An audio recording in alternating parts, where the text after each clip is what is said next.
Hubbard Glacier, the colors show the differences in the speed of the flowing ice, and the arrows indicate both the magnitude and the direction of the ice movement.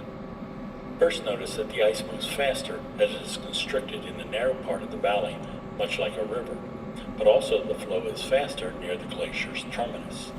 There is a free boundary there and little holding it back.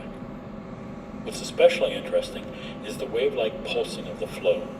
All glaciers everywhere in the world exhibit this behavior.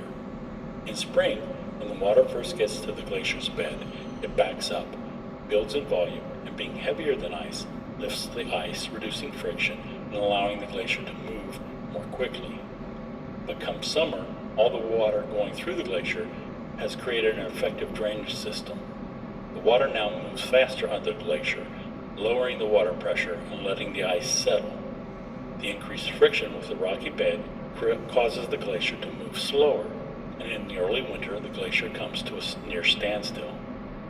Even more interesting, the spring pulse in the flow of the Hubbard Glacier is accompanied by a second occurring in January. And this is the odd one. The front of the glacier typically sits on a moraine, which provides some amount of buttressing, slowing the flow. But as the glacier seasonally retreats off the moraine and into the deeper water behind, perhaps counterintuitively, it accelerates. As glaciers accelerate, they thin. Mass is removed. Thinning means less pressure on the bed, and therefore less friction, so they float more on the water at the bed. Then they go even faster, thin even more, and lose even more contact. A seasonally driven, positive feedback loop.